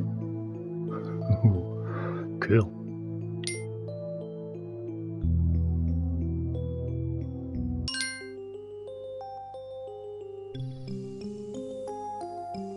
Bim, bum, bim, bum, bim, bum, bum, bum, bum. Remasters.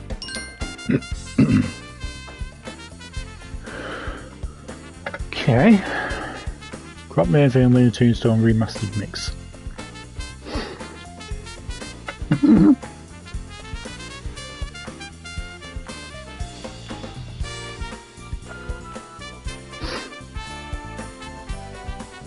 Were they trying to be Daft Punk?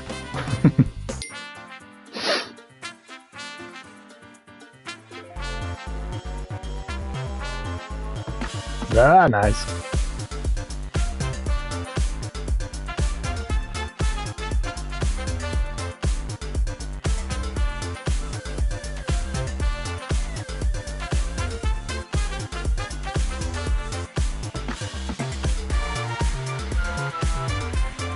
That's cool. Ba, ba, ba, ba, ba.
Yeah, boy. Yeah, boy.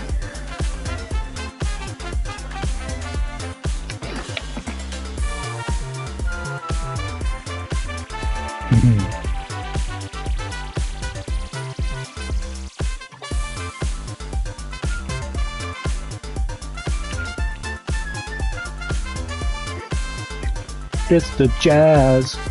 It's the jazz.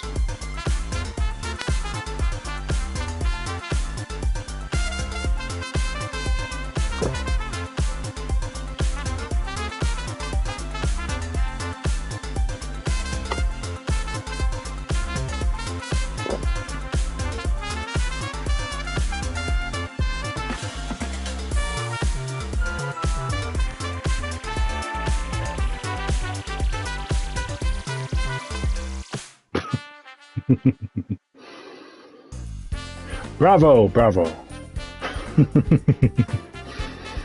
That was cool. I like that. Is that it? Oh, there's more. Okay. Croc main thing inverse. Oh, so there's 3. Alright, so this is this one. Commodore 64 mix.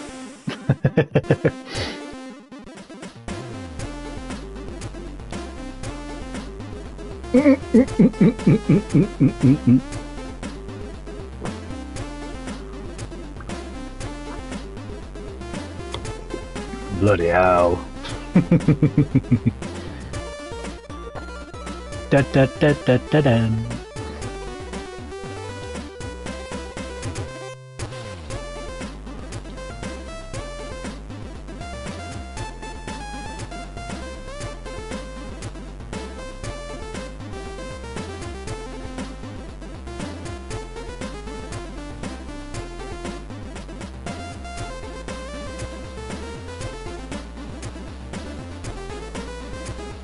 This is the kind of music we had to listen to when we were kids.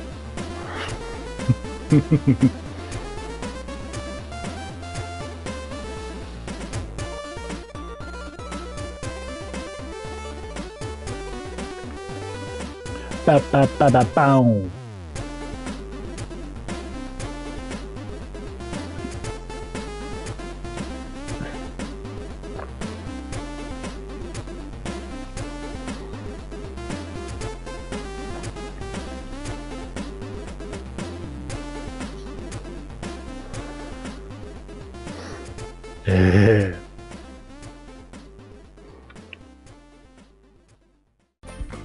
Oh, cool.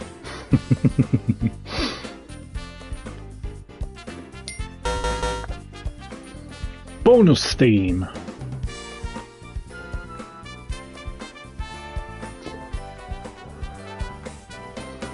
Famicom tributes to over 20 anime series. Nice. And soundtracks for several indie games.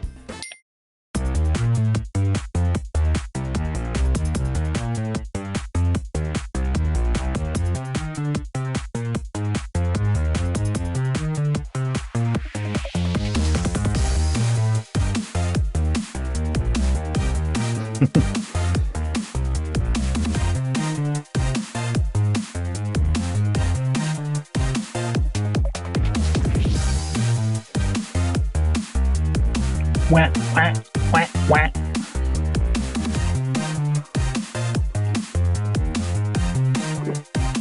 Yeah, it's meant to. It's meant to.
Damn it. Well, there you have it, people. The finale of Croc Remastered. So yeah, definitely worth picking up, my personal opinion.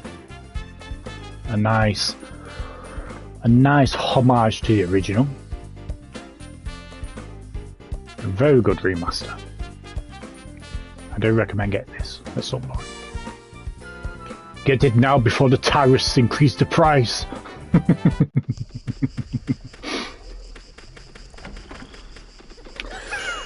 Right. Yeah, a bit of content. Yeah.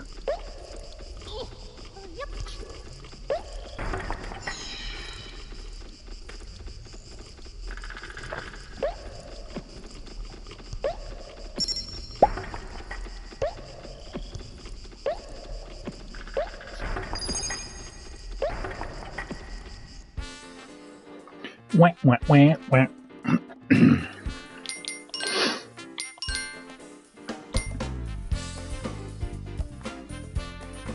Don't know why that was on there. I know. Okie dokie. I do hope you have enjoyed this stream, checking out the bonus content. What time are we on? Right, 20 past 11 nearly.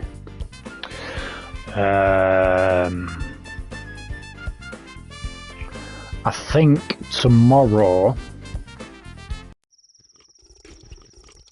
I'm going to stream another game in 10 minutes or so, but I think tomorrow we'll finally start Kazan.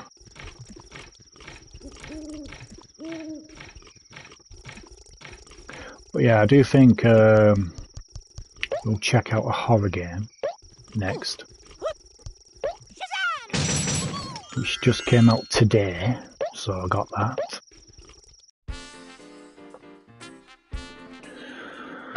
The Renovator Origins. I think we'll stream that next.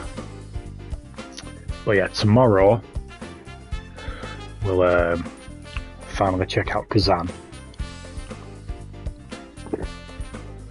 And plus it got an update today as well, so I think some issues might have been addressed. I'll have to look at the patch notes for that. But the game has been updated today. So yes, we shall be back in about 10 minutes or so, guys, and we'll check out the horror game, The Renovator Origins. So I do hope you will join me for that. But yeah, Croc Remastered, definitely worth getting, my personal opinion. I would get it before the prices increase, thanks to Trump. But anyway, feel free to like, comment, share, and subscribe, guys. Helps me out a lot. Be sure to give us a follow on the socials, and you know what to do to help support the channel. So I shall see you in 10 minutes, guys. This is HatCHeTHaZ. See you soon.